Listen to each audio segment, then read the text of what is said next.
तो बेटा ये समझो कि लास्ट रीड आउट सेशन है ये, ठीक है ना। ऑनलाइन वाले बच्चे भी कनेक्ट नहीं हुए आज, शाम की क्लास है। तो आपका जो है, एक तो इस बच्चे का तो युवराज का तो है 11 और 17, तुम्हारा कौन सा है 12 या 16? 12। तो पहले 12 बता दिया, अब भाई तब तो युवराज आ गया, तो फिर उसका भी मिस्त्री होने का क्वेश्चन 12 जो आपका डाउट में है, ये एक्सरसाइज 5.2 का क्वेश्चन 12 है, एनसीईआरटी का। सिंपल सा क्वेश्चन है और ये आप एमसीक्यू में भी याद रखना। कैसे याद रखना? क्वेश्चन में बोला है कि अगर दो एपी जिनका कॉमन डिफरेंस सेम है, मतलब अगर जो एपी बढ़ रही है ना उनका डिफरेंस सेम है, मान लो अगर 3 से स्टार्ट हुई और दूसरी हुई 7 से, तो जो अगर बढ़ेगी तो डिफरेंस सेम है। मान लो डिफरेंस 4 ले लूं मैं, तो ये हो जाएगा 7, ये हो जाएगा 11। इसमें 4 का डिफरेंस लूंगा तो ये कितना हो जाएगा 11, ये से 4 का डिफरेंस लूंगा कितना हो जाएगा 15।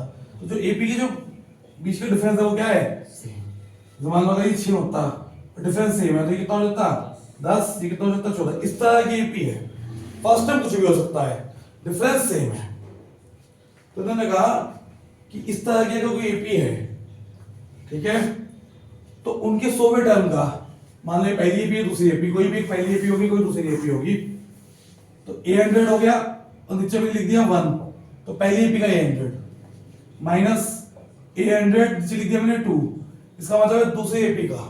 ऊपर में लिखा कि ऊपर को स्क्वायर की तरह लगता है, ये कितना है 1000 है, और ये 1000 है, तो उनके 1000 टर्म का डिफरेंस क्या होगा? तो ये 1000 नहीं, ये तो 100 है। 100 टर्म का डिफरेंस ही 100 है। कुछ और भी बोल सकता था यार, कंफ्यूज करने के लिए आपको 100 बोल दिया, या 50 भी बोल सकता था। और मैं बताऊं तुम्हें, जब एपी का डिफरेंस सेम है तो जो कॉरिस्पॉन्डिंग टर्म होंगे, पहला पांचवा, उनका डिफरेंस हमेशा सेम ही होगा। ये बात याद रखनी है। तो मतलब ये होता है हमेशा। तो अगर 1000 टर्म का पूछा है, पहली एपी का 1000 और दूसरी एपी का 1000 पूछा है डिफरेंस, तो वो भी कितना आएगा 100 ही आएगा वो। समझ में आ गई बात? तो सिंपल सी बात है। प्रैक्टिकली भी अगर 2 लाइनों में देखोगे, 2 लाइनें पैरेलल चल रही है, तो दूसरे के बीच में अगर इतने का गैप है, तो जो पांचवे का गैप होगा वो भी सेम ही तो होगा यार। ऐसे समझो, इसे प्रैक्टिकली समझो ना, ठीक। जिसे नहीं समझ में आएगा वो मैं प्रूफ कर दिखा क्यों होगा ये काम। A प्लस 99D, का फॉर्मूला लगा दिया, 1 लिख दो यहाँ।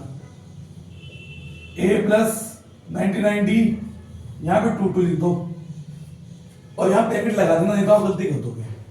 और D1 को भी D लिख दो और D2 को भी D लिख दो, क्योंकि D1 और D2 दोनों सेम है अकॉर्डिंग टू क्वेश्चन, ये गिवन है। तो अब 99D से 99D कट गया, तो A1 माइनस A2 हो गया 100। अभी काम की चीजें आगे काम आएगी। इसका मतलब ये दोनों के पहले टर्म का डिफरेंस तो है, जो पहले टर्म का डिफरेंस आएगा वही हमेशा कॉरिस्पॉन्डिंग टर्म का डिफरेंस आएगा। A plus 999 D1 minus A plus 999 D2, और D2 D1 को क्या लिखेंगे D, ये A रहेगा, ये निकालना है हमें। तो भैया A से सॉरी ये तो 1 है यहाँ पे, 999D से 999D कैंसिल आउट हो गया, A1 माइनस A2 बचा, और A1 माइनस A2 की वैल्यू जो तो है तुम्हारे पास पहले से ही है, कितनी है 100, इसकी वैल्यू भी आ गई 100।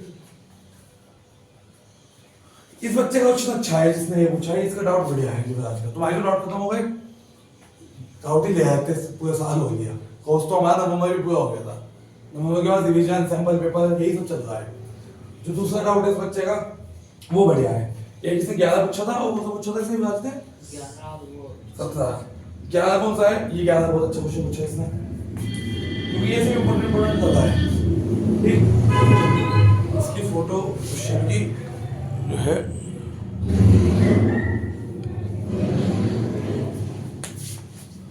बस एपी में ही है। तुम्हारा भी डाउट एपी में था, इसका भी एपी में ही है, सारे डाउट मैंने ले लिए।